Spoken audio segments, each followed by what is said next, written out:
मुंबईमधील मराठा समाज आणि खुल्या प्रवर्गांचं सर्वेक्षण पूर्ण। सर्वेक्षणात 14% घरं बंद असल्याची माहिती। 9.23% कुटुंबियांचा सर्वेक्षणाला नकार। महायुतीत शिवसेनेच्या कोट्यातील रामटेक मतदारसंघावर भाजपचा दावा। भाजप जिल्हाध्यक्ष सुधाकर कोळे यांची माहिती।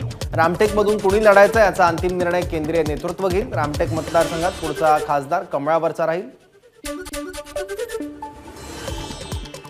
राज्यात सनदी अधिकाऱ्यांच्या नियमबाह्य नियुक्त्या। सनदी सेवेतील अधिकाऱ्यांचं खच्चीकरण करण्याचा प्रयत्न। विरोधी पक्षनेते विजय वडेट्टीवार यांचा आरोप। देवेंद्र फडणवीस आणि एकनाथ शिंदे यांचा संघर्ष शिगेला। ठाकरे गटाच्या नेत्या सुषमा अंधारे यांचा आरोप। कोस्टल रोड उद्धव ठाकरेंचं ड्रीम प्रोजेक्ट। कोस्टल रोड पूर्ण नाही तरी काहींचा श्रेय घेण्याचा प्रयत्न। कोस्टल रोडच्या उद्घाटनावरून आदित्य ठाकरेंची सरकारवर टीका। आमदार शहाजीबाबू पाटलांकडून महेश गायकवाड यांच्या तब्येतीची विचारपूस। तर या घटनेमुळे भाजप शिवसेनेत कुठलीही फूट पडणार नाही, शहाजीबाबू पाटलांची माहिती। भाजप आमदार गणपत गायकवाड यांच्यावर हिल लाईन पोलीस ठाण्यात अॅट्रॉसिटी अंतर्गत गुन्हा दाखल। द्वारली गावातील जमीन मालकाला जातीवाचक शब्द वापरल्याने आमदारांसह इतर 7 जणांवर गुन्हा दाखल।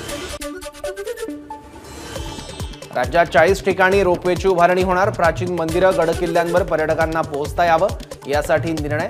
सविस्तर प्रकल्प अहवाल सादर करण्याचे नितीन गडकरींचे निर्देश। महाराष्ट्रात पुन्हा एकदा थंडीचा कडाका वाढणार। राज्यातील किमान तापमान 4 ते 5 अंश सेल्सिअसनं घटण्याची शक्यता। पुणे लोणावळा मार्गावर आज रेल्वेचा मेगा ब्लॉक। ब्लॉकमुळे पुणे लोणावळा मार्गावरच्या 16 गाड्या रद्द, तर काही गाड्या उशिरानं धावणार। ठाणे स्थानकात विना तिकीट प्रवास करणाऱ्यांवर कारवाई। 1731 फुकट्या प्रवाशांवर कारवाई करून 6,02,000ची दंड वसुली। उरण ते नवी मुंबई दरम्यान सुरू झालेल्या रेल्वेची 20 दिवसात 13 लाखांची कमाई। दररोज या रेल्वेतून 2,500 ते 3,000 प्रवाशांचा प्रवास। ठाणे बोरीवली भुयारी मार्ग प्रकल्पासाठी केंद्रीय वन्यजीव मंडळाची परवानगी मिळाल्यानं भूमिपूजनातील मोठा अडथळा दूर। येत्या 19 फेब्रुवारीला पंतप्रधान मोदींच्या हस्ते या प्रकल्पाचं भूमिपूजन होण्याची शक्यता। नवी मुंबईतील 2015 नंतरच्या बेकायदा बांधकामांवर कारवाई करा। मुंबई उच्च न्यायालयाचे नवी मुंबई महापालिकेला आदेश। 6 फेब्रुवारीला नवी दिल्लीत भाजपची बैठक। लोकसभा निवडणुकीच्या तयारीसंदर्भात होणार चर्चा। पंतप्रधान नरेंद्र मोदी आसामच्या दौऱ्यावर। मोदींच्या हस्ते 11,000 कोटी रुपयांच्या प्रकल्पांची पायाभरणी आणि लोकार्पण। राहुल गांधींची भारत न्याय यात्रा। झारखंडमधील धनबादमध्ये 15 जिल्ह्यात राहुल गांधींच्या स्वागताची तयारी। पंजाबचे राज्यपाल बनवारीलाल पुरोहित यांचा राजीनामा। राष्ट्रपती द्रौपदी मुर्मू यांना राजीनामा सुपूर्द। वैयक्तिक कारणामुळे निर्णय घेतल्याची माहिती।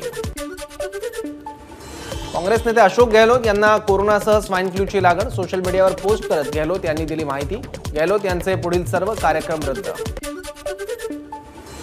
दिल्लीतील आम आदमी पक्षाच्या मंत्री आतिशी यांच्या निवासस्थानी क्राईम ब्रांचची टीम। भाजपने आपच्या आमदारांना विकत घेतल्याचा मंत्री आतिशी यांचा आरोप।